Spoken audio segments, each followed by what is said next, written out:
Hello and welcome. स्वागत है आप सभी का समाचार पल्स चैनल पे। Today is Pongal, Lohri and कहीं-कहीं पे आज है मकर संक्रांति और कहीं पे कल होगी। तो आप सभी को ढेर सारी शुभकामनाएँ इन सभी फेस्टिवल्स के लिए। आज हम लोग डिस्कस करने वाले हैं आरबीआई एंड उसके सारे रिपोर्ट एंड इंडेक्सेस जो कि एग्ज़ाम पॉइंट ऑफ व्यू से बहुत इम्पोर्टेंट है। कई सारे बैंकिंग के स्टूडेंट्स का ये डिमांड था कि मैम सारे रिपोर्ट्स को एक जगह पे आप डिस्कस कर दीजिए सो दैट एग्ज़ाम में मेंस के लिए हम लोग अच्छे से प्रिपेयर कर सकें। तो दैट्स वाई एंड कई सारे की डिमांड होती है कि मैम हिंदी एंड इंग्लिश दोनों में ही डिस्कशन हो।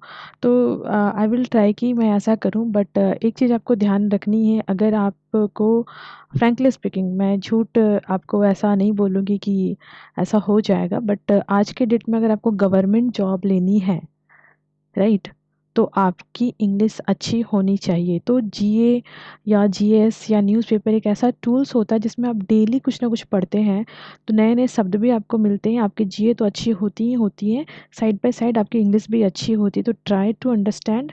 अपनी इंग्लिश बूस्ट करने का अच्छा तरीका है कि डू इंग्लिश न्यूज़पेपर रीड करना एंड न्यूज़ सुनना, या ट्राई टू स्पीक। जो भी अपने फ्रेंड्स सर्कल में है, कुछ भी डिस्कशन हो तो टूटी फूटी ही हो सही, लेकिन बोलिए ज़रूर।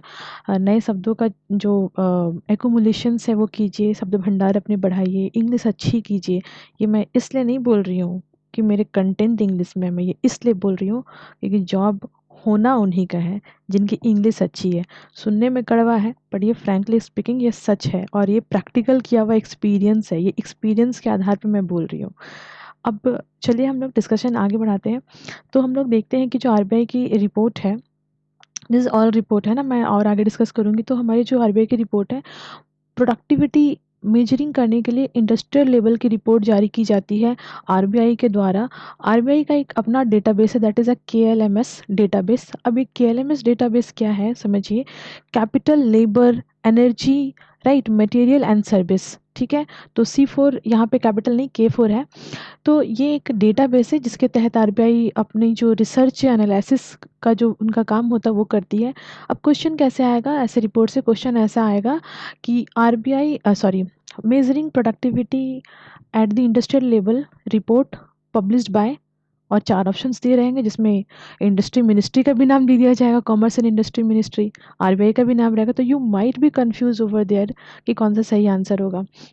ये मैनुअल भी होता है और डेटा के आधार पर भी पब्लिश किया जाता है, मतलब हाथ से पेपर के थ्रू भी और ऑनलाइन भी होता है। बीआईएस अकॉर्ड आपको पता है, तो बीआईएस अकॉर्ड के तहत आरबीआई पब्लिश करती है ग्रुप रिपोर्ट, किस पे, इन्फ्लेशन पे। दूसरी एक और रिपोर्ट पब्लिश होती है external financial condition and macro financial stability framework in Asia Pacific. तो ये भी आरबीआई के द्वारा होती है, क्योंकि अगर ये रिपोर्ट एग्जाम में आ गया ना, जिसमें एशिया पैसिफिक लिखा रहेगा, तो आप नहीं समझ पाएंगे कि ये इंडिया के द्वारा और आरबीआई के द्वारा जारी किया गया है। फिर productivity measuring at industrial level हम लोग देखेंगे। ये मतलब माइक्रो, ये आप समझिए माइक्रो एंड मैक्रो दोनों लेवल पे होती है। उसके बाद हम यहाँ पे देखेंगे आरबीआई की जो रिपोर्ट है वो इंटर डिपार्टमेंटल ग्रुप जो होती है वो रिपोर्ट, इंटरनेशनलाइजेशन ऑफ आईएनआर, ठीक है। तो इसके आधार पे एक रिपोर्ट आरबीआई जारी करती है। बहुत इंपॉर्टेंट नहीं है ये, इंटरनल फ्रेमवर्क, इंटरनल मतलब वर्क के लिए है, फाइनेंस मिनिस्ट्री और आरबीआई के बीच की, या जो काफ़ी क्रिटिकल डेटा एनालिसिस करना हो तो उसमें यूज़ होगा। एग्ज़ाम के लिए उतना एज मच रिलेवेंट नहीं है, बट हमने क्या कहा है आपसे, हमने सारे डिस्कशन करने हैं, चाहे जो एग्ज़ाम के लिए हो इम्पॉर्टेंट या नहीं हो। आपके टेबल के सामने जहाँ पे स्टडी करते हो सारे रिपोर्ट को, that's my humble request to all, कि उसको आप हैंड रिटन नोट्स बना के अपने स्टडी टेबल के सामने या जहाँ कहीं भी आप पढ़ते हो प्लीज़ उसको पिन अप कीजिएगा। Report on committee for review of consumer service stand, ठीक है। स्टैंडर्ड्स क्या है कंज्यूमर सर्विस का, इसके लिए आरबीआई रिपोर्ट पब्लिश करती है। आरबीआई का इसके लिए अलग से रेगुलेशन है, रेगुलेशन कमेटी के द्वारा रेगुलेशन बनाया जाता है आरबीआई का, कि सर्विस कैसा प्रोवाइड करिए बैंक बिजनेस। जो कंटिन्यूटी मैनेजमेंट है ड्यूरिंग पेंडेमिक, तो ये पेंडेमिक के लिए था, एज मच रिलेवेंट नहीं है। Concept note on the central bank digital currency के लिए अलग से एक रिपोर्ट जारी करती है आरबीआई, तो ये इम्पॉर्टेंट है। उसके बाद हम देखेंगे जो मैक्रो लेवल, एक तो हो गया बड़ी जो हमारे इंडस्ट्री हो गई उसके लिए, छोटी इंडस्ट्री के लिए, और जो हमारे खुदरा व्यापार है उनके लिए अभी ये मेजरिंग प्रोडक्टिविटी इंडस्ट्रियल लेवल, ये तीनों लेवल पे आरबीआई जारी करती है। अब यहाँ पे हम देखेंगे कि report raise on survey on climate risk sustainable finance, बहुत इंपॉर्टेंट है, VVI इंपॉर्टेंट है ये। 2021 में ही पब्लिश हुआ था फर्स्ट टाइम, उसके बाद अभी नहीं हुआ है। तो ये report of survey on climate risk and sustainable finance, अभी तक इस पे क्वेश्चन आ रहा है अदर्स एग्जाम में। फिर यहाँ पे हम देखेंगे जो है बेंचमार्किंग इंडिया पेमेंट सिस्टम के लिए रिपोर्ट, ये क्वेश्चन आ सकता है, RBI payment system report, right. Now हम लोग इसके बाद देखते हैं रिपोर्ट्स रेगुलेशन अथॉरिटी आरबीआई की, वो 2.0 है। उसके बाद आरबीआई रिलीज की है working group on digital lending including lending through online platform and mobile applications. उसके बाद report on committee to review working of asset reconstruction, ये बहुत एआरसी पूछा जाता है। तो एआरसी रिपोर्ट कौन जारी करता है, ऐसा क्वेश्चन आएगा, तो ये भी आपको पता होना चाहिए, आरबीआई करेगी। रेगुलेटरी सैंडबॉक्स, नाम में ही रेगुलेटरी है, बहुत क्वेश्चन आ चुका है सैंडबॉक्स पे। तो सैंडबॉक्स एक तरह का रेगुलेटरी टूल्स है, फ्रेमवर्क है, जिसके तहत आरबीआई जो है वो जांच करती है कि किस तरीके से इन्वॉल्वमेंट है, राइट, किस तरीके से वर्किंग ग्रुप वर्क कर रही है, फाइनेंशियल स्टेबिलिटी जो डेवलपमेंट हमारी काउंसिल है, राइट, एफएसडीसी जिसको बोलते हैं, उसके तहत, है ना, एफएसडीसी के तहत डिजिटली हम लोग कैसा वर्क करें, डिजिटल बैंकिंग हमारा सिस्टम कैसे चल रहा है, उसको देखने के लिए एक बॉक्स बनाया गया था जिसको बोलते हैं सैंड बॉक्स, जिसके 4 अलग अलग पार्ट्स हैं। अभी 4 पार्ट कौन कौन से हैं, जिसमें रिटेल पेमेंट चेक किया जाता है कि रिटेल पेमेंट कैसा हो रहा है, साइड बाय साइड चेक किया जाता है कि क्रॉस बॉर्डर हमारा पेमेंट कैसा चल रहा है, माने इंडिया के बाहर अगर आप ऑनलाइन पेमेंट करें, क्रॉस बॉर्डर किस तरीके का पेमेंट सिस्टम होना चाहिए या चल रहा है, लेंडिंग एमएसएमई के लिए क्या हो रहा है, एमएसएमई को किस तरीके का लेंडिंग मिल रहा है, तो ये बहुत कोर कंसर्न है। उसके बाद जो मतलब मिटिगेशन, फाइनेंशियली फ्रॉड जो होता है ना, फाइनेंशियल फ्रॉड के लिए किस तरह का मिटिगेशन हो रहा है, मिटिगेशन तो आप समझ रहे होंगे, मिटिगेशन या फिर किस तरह का प्रिवेंटिव मेजर कैसा लिया जा रहा है, वो देखने की बात हो रही है। तो मिटिगेशन मतलब कोई फ्रॉड हो गया तो मध्यस्थता करने वाली कोई संस्था, ये कैसे उसको ठीक किया जा सके, कैसे मिनिमाइज़ किया जा सके, कंज्यूमर का जो इंटरेस्ट है उसको कैसे प्रोटेक्ट किया जा सके, ये देखने की बात होती है। तो ये हो गया सैंडबॉक्स के बारे में। और ये सैंडबॉक्स आरबीआई ने 2019 में टूल बॉक्स के तहत, रेगुलेटरी बॉडी के तहत सेटअप किया था, तो ये भी आपको याद रखना है। फिर हम यहाँ पे देखेंगे नेक्स्ट पॉइंट पे, ये ऑनलाइन के लिए है मेजरिंग डेटाबेस, जैसे कि अमेज़ॉन या फ्लिपकार्ट जैसी जो ऑनलाइन बड़ी बड़ी कंपनियां हैं जो रिटेल मार्केट के तौर पे काम करती हैं उनके लिए। फिर यहाँ पे हम देखेंगे रिपोर्ट ऑन, तो ये देखो ये इंडस्ट्री वाला आप स्किप भी कर सकते हो क्योंकि हर तरह का जारी होता है, लेकिन हेडलाइंस एक ही है, ठीक है। तो डिटेल्स में जब जाएंगे तो आपको मालूम चलेगा। तो इस वजह से आप ये कि याद रखोगे कि मेजरिंग प्रोडक्टिविटी और इंडस्ट्रियल लेवल रिपोर्ट कौन जारी करता है, आरबीआई, बस काम खत्म हो गया। सभी लेवल पे जारी करती हैं, चाहे वो खुदरा व्यापार से लेकर के बड़ी इंडस्ट्री तक।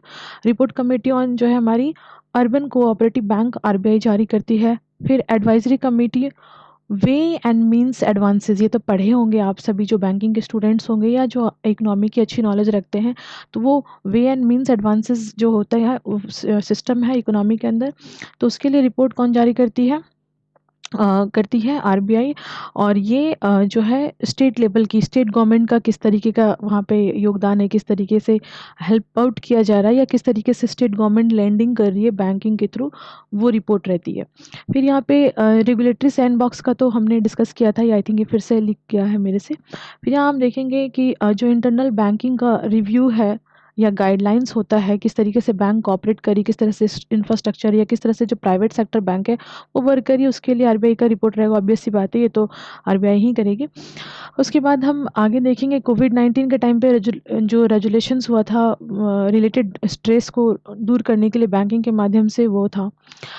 फिर यहाँ पे national education, very very important ना, ये again VVI national strategy for financial education Jammu and Kashmir से लॉन्च किया गया था कोविड के टाइम पे ही।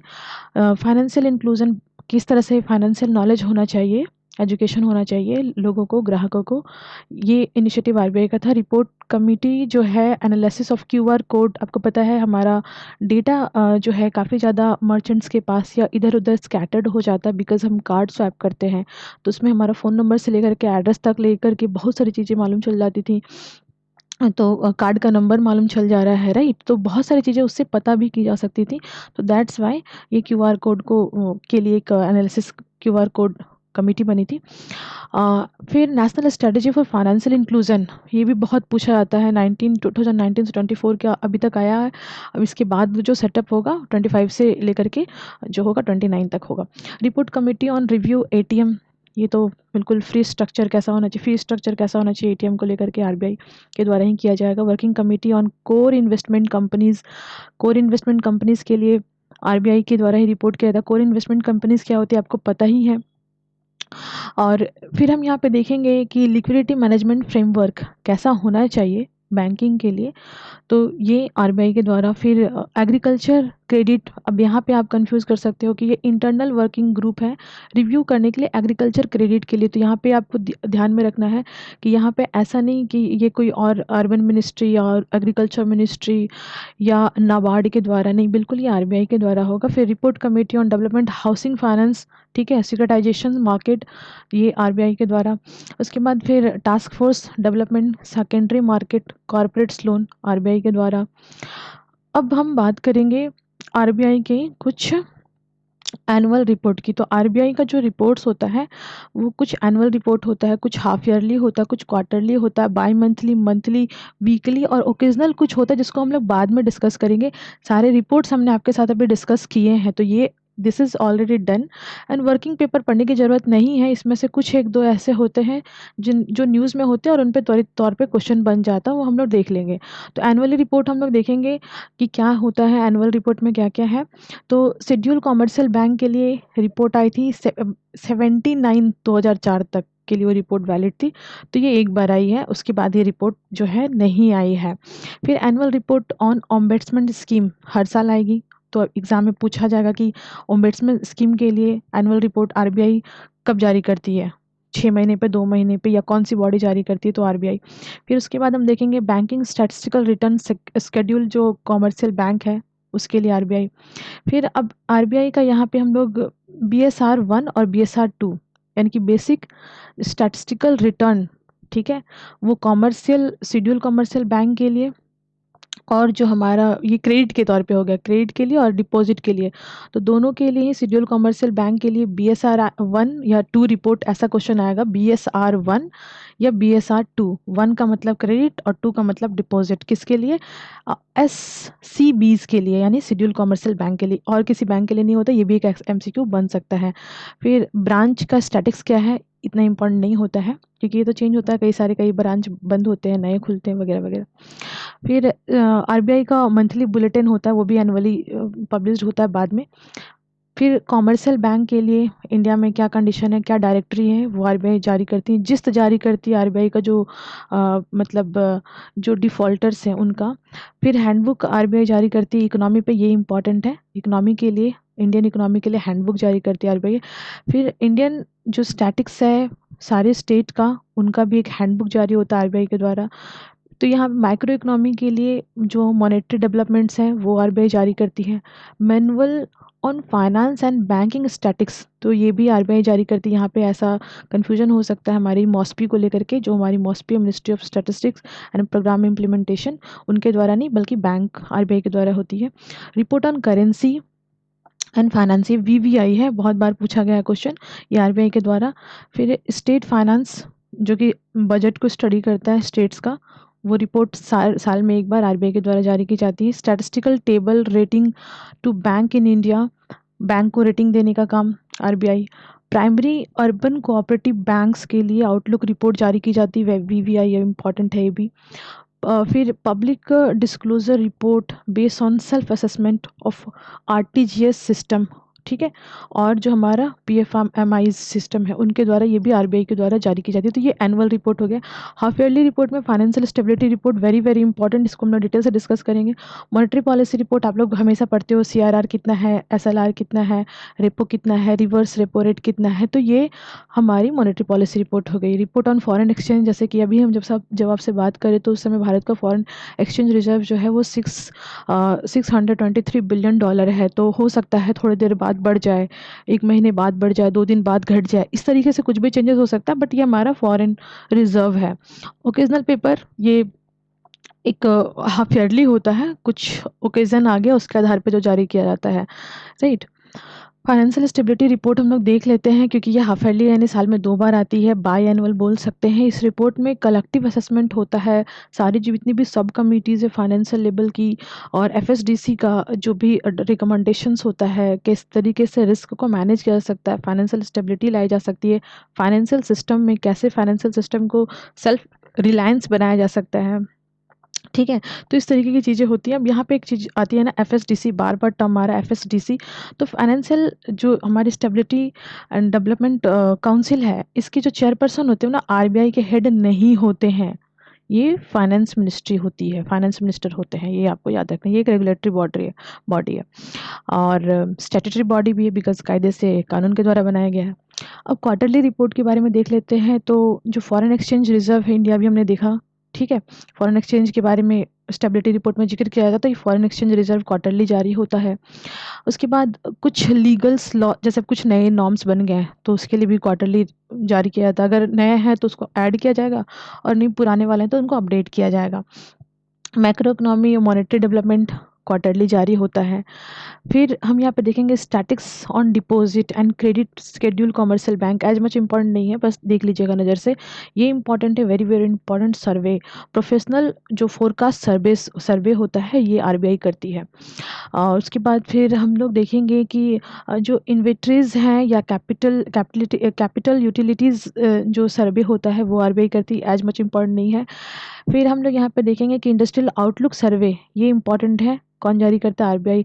कंज्यूमर कॉन्फिडेंस रिपोर्ट पूछा हुआ है क्वेश्चन, यूपीएससी में पूछा हुआ क्वेश्चन है ये, तो डिटेल से क्वेश्चन था बट टॉपिक यही था, कंज्यूमर कॉन्फिडेंस सर्वे। उसके बाद यहाँ पे हम देखेंगे जो inflation expectation survey of house hold, भी इंपॉर्टेंट है, याद कर लीजिएगा। बैंक लेंडिंग सर्वे आरबीआई करती है, ये वीवीआई है बैंकिंग वाले के लिए। फिर service and infrastructure outlook report, ये भी हमारी आरबीआई जारी करती हुई बहुत इंपॉर्टेंट है। फिर है basic statistical returns BSR 2 report जो होती है, ये मैंने अभी थोड़ी देर पहले आपसे डिस्कस किया, ये दोबारा से हो गया, लेकिन क्वार्टरली जारी की जाती है। अब हम लोग क्वार्टरली के बाद बाई मंथली 2 महीने में जो जारी की जाती है उसको देख लेते हैं। तो survey of professional forecast much important नहीं है। कंज्यूमर कॉन्फिडेंस, एक सेकंड ना, कंज्यूमर कॉन्फिडेंस वाला यहाँ पे नहीं होना चाहिए था, ये मेरे से मिस वो हो गया है। हाँ, इन्फ्लेशन एक्सपेक्टेशन एंड सर्वे, ये आई थिंक ये जो है इसको एक बार हम देख लेंगे। ये बाई मंथली में नहीं होना चाहिए था, क्वार्टरली में होना चाहिए था, क्वार्टरली में होना चाहिए था। आई थिंक ये बाय मिस्टेक प्रिंट हो गया है, मतलब ये मुझसे हो गया है प्रिंट नहीं हो गया है। मंथली में 2 है, एक आरबीआई का बुलेटिन आता है और मॉनेटरी एंड क्रेडिट जो इन्फॉर्मेशन रिव्यू होता है वो होता है। अब वीकली में कुछ खास है नहीं क्योंकि वीकली तो अब समझ सकते हैं, रिपोर्ट्स हमने डिस्कस कर ली। तो जो भी हमारी इंपॉर्टेंट थी annual and half yearly, quarterly में कुछ कुछ और बाई मंथली अब देखो हर 2 महीने पे क्या ही आना है, ठीक है? तो यही आपको हाफ ईयरली और एनुअली देख लेना। कुछ और इंपॉर्टेंट है जिसको डिटेल से हम लोग देखेंगे, जैसे कि फाइनेंशियल इंक्लूजन इंडेक्स, ये बहुत इंपॉर्टेंट है, इसलिए मैं इसको अलग से आपको डिस्कस कर रही हूँ। ये आरबीआई के द्वारा रिलीज़ की जाती है। इसका एम क्या होता है? कैप्चर करना। क्या कैप्चर करना? Extent of financial inclusion, financial inclusion कितना है ओवरऑल दी कंट्री, डिफरेंट पैरामीटर पे। तो आपको पता होना चाहिए फाइनेंशियल इंक्लूजन क्या होता है। जैसे कि ना आप समझिए हर वो आम आदमी बैंक से जुड़ा हो, बैंकिंग एक्सेस जो कर सके, मतलब आप अनसर्व्ड एरिया माने जहाँ पे बैंकिंग नहीं है या कुछ भी नहीं है, ऐसा नहीं होना चाहिए। हर जगह पे बैंक से लोगों की कनेक्टिविटी होनी चाहिए। तो बैंक से लोगों की कनेक्टिविटी, हर आदमी का पैसा बैंक में जमा हो या बैंक से खाते हों, उनके बैंक से रिलेशन हो, इसको ही फाइनेंशियल इंक्लूजन कहते हैं। 2014 में ये बहुत ही मतलब हम क्या बोल सकते हैं इसको, बहुत ही डिटेल से, बहुत ही डेप्थ पे, मतलब ग्रास रूट लेवल तक पेंटरेशन करने की कोशिश की गई और ये फाइनेंशियल इंक्लूजन हमारे यहाँ बहुत हाई लेवल पेंट्रेशन हुआ इसका। उसके बाद हम यहाँ पे देखेंगे इसके ना कुछ पैरामीटर्स हैं, जिसमें है कि बैंकिंग एक्सेस, ठीक है, इसका वेट 35% है। यूसेज, अब सिर्फ बैंक में खाता है या नहीं है, यूज़ कर रहे हो कि नहीं कर रहे हो, कार्ड का यूज़ कर रहे हो कि नहीं कर रहे हो, कभी जाते हो कि नहीं जाते हो, ये 45% है।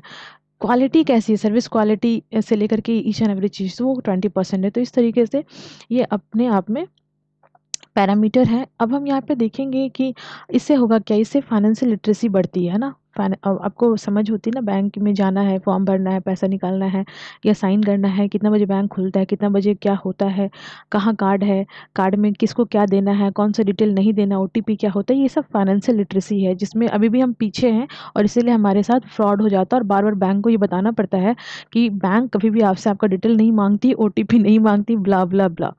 तो कंज्यूमर प्रोटेक्शन इनइक्वालिटीज़, ठीक है, और जो डिफिशियंसी सर्विसेज हैं, राइट, ये सब चीज़ जो है फाइनेंशियल इंक्लूजन रिपोर्ट यानी कि इंडेक्स में होती है।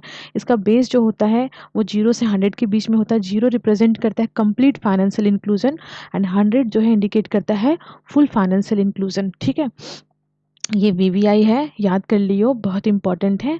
और यहाँ पे हम देखेंगे कि चूंकि ये 2 बार होती है तो वही बताया गया है।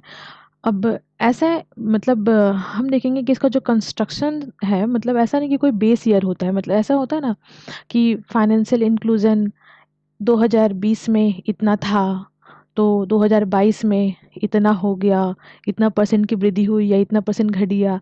तो इस तरह का कोई बेस ईयर नहीं डिसाइडेड है जिससे कंपैरिजन किया जा सके। ठीक है, हर साल का ऐसे ही होता है, इंडिपेंडेंट होता है, बेस ईयर नहीं है। डिजिटल पेमेंट इंडेक्स, ये बहुत इंपॉर्टेंट है, आरबीआई का ही है ये इनिशिएटिव और ये आरबीआई जारी करती है। 2018 से ये डीपीआई हमारे यहाँ हो रहा है और डीपीआई जो है 100 बेसिस पॉइंट पे होता है। आरबीआई के द्वारा ये पब्लिश किया जाता है, सेमी एनुअल है, ये हाफ ईयरली रिपोर्ट है। मैं आपको बोली ना जो इंपॉर्टेंट है मैं उसको अलग से डिस्कस कर रही हूँ डिटेल से। और यहाँ पे हम देखेंगे कि जो है सिग्निफिकेंट इसके क्या है, तो सिग्निफिकेंट यही है कि इंडिया के अंदर डिजिटल पेमेंट कैसा है, कैसा ग्रोथ है, राइट, किस तरीके का पेंटरेशन है, ये कितना ईजी ट्रांसफ़र हो रहा है पेमेंट, तो ये सब देखने को मिलता है।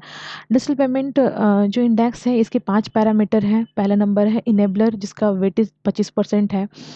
इंफ्रास्ट्रक्चर, पेमेंट इंफ्रास्ट्रक्चर कैसा है, डिमांड साइड फैक्टर कैसा है, 10%।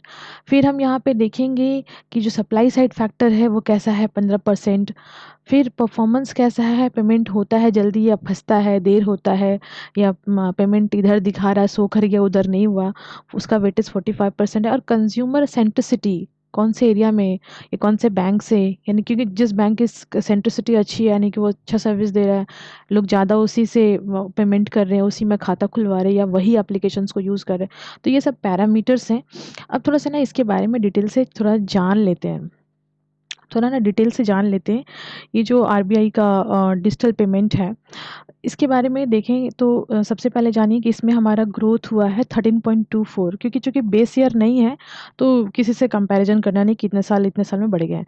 और भारत जो है ना, भारत का जो यूपीआई है, क्योंकि यूपीआई के थ्रू ही हम पेमेंट कर पा रहे हैं ऑनलाइन और ये ज़्यादा इफ़ेक्टिव है हमारे लिए, तो ये चीज़ भारत जो है विश्व में काफ़ी अपनी डिजिटल पेमेंट के लिए काफ़ी चर्चा में है। भारत जो है वो यहाँ पे हम देखेंगे कि जो Brazil, China, Thailand, south Korea, समझ गए? ये सब में मिलियन, मतलब बहुत सारे लोग जो हैं वो ट्रांज़ैक्शन करते हैं, बट भारत का स्थान इन सबसे ऊपर है, ठीक है? तो भारत जो है वर्ल्ड लेवल पे हाईएस्ट डिजिटल ट्रांज़ैक्शन वाली कंट्री है। 46% डेटा है 2022 का, क्योंकि उसके बाद कोई रिपोर्ट आया नहीं, मैंने काफ़ी सर्च किया। 2022 के बाद का भी ऐसा कुछ रिपोर्ट एज़ सच परसेंटेज में देखने को नहीं मिल रहा है। इंडिया का जो रोबस्ट डिजिटल पेमेंट इकोसिस्टम है वो वर्ल्ड वाइड अट्रैक्टिव है, क्योंकि हमारे यहाँ ना मतलब बहुत ईज़िली हो जाता, मतलब इतना क्लमज़ी नहीं है। तो ये जो है एनपीआई से कनेक्टेड है, हमारा national payment corporation of India. और एनपीआईएल अब हमारा एनपीसीआई इंटरनेशनल पेमेंट लिमिटेड भी बन चुका है, क्योंकि एनपीसीआई जो हमारा है यानी कि national payment infrastructure, sorry, national payment corporation of India, ये अब वर्ल्ड वाइड जॉब कर रहा है, वर्ल्ड वाइड सर्विस प्रोवाइड कर रहा है। दैट्स वाई इनका नाम एनपीसीआई इंटरनेशनल पेमेंट लिमिटेड, ये अलग से बनी है, 2020 में बनी है। और इसमें हम लोग देखेंगे ना, पहले हमने सिंगापुर के साथ कोलैबोरेट किया, हमने सिंगापुर को अपनी ये सर्विस प्रोवाइड की। उसके बाद फिर हम देखेंगे कि अदर कंट्री जैसे कि मान लीजिए जो आपके श्रीलंका हो गए, राइट, उसके बाद हम फ्रांस को देखेंगे, यूएई को देखेंगे। तो ये जो यूएई, फ्रांस और श्रीलंका है, इन सबको हमने अपने यूपीआई के यूटिलाइजेशन एनपीसीआई एल के थ्रू, एनपीसीआई इंटरनेशनल बोलना चाहिए मुझे, एनपीसीआई इंटरनेशनल पेमेंट लिमिटेड के थ्रू फ्रांस, यूएई, श्रीलंका और सबसे पहले आपका सिंगापुर, इनको हमने पेमेंट सिस्टम अपना दिया है कि किस तरीके से ईज़िली ट्रांसफ़र कर सकते हैं पैसा, हमारे हमने अपनी टेक्नोलॉजी दी है।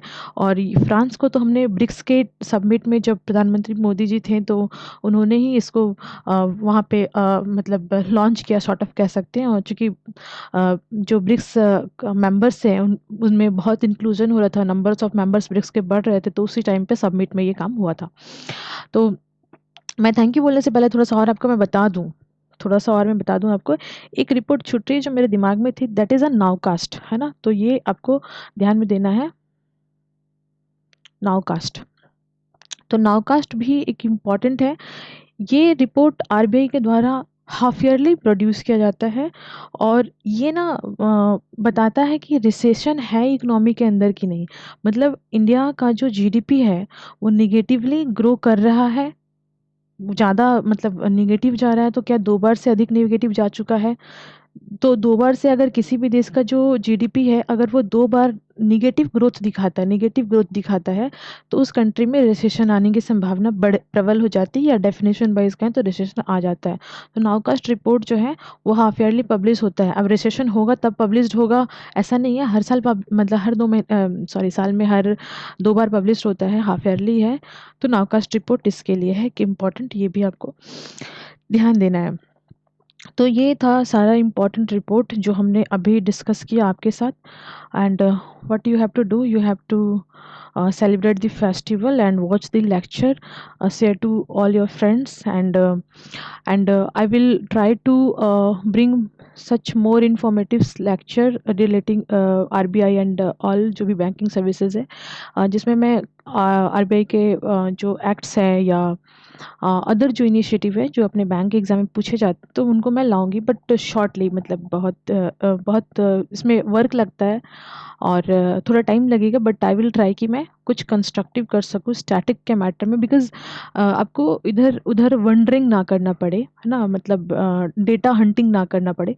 तो that is the all for today, and thank you.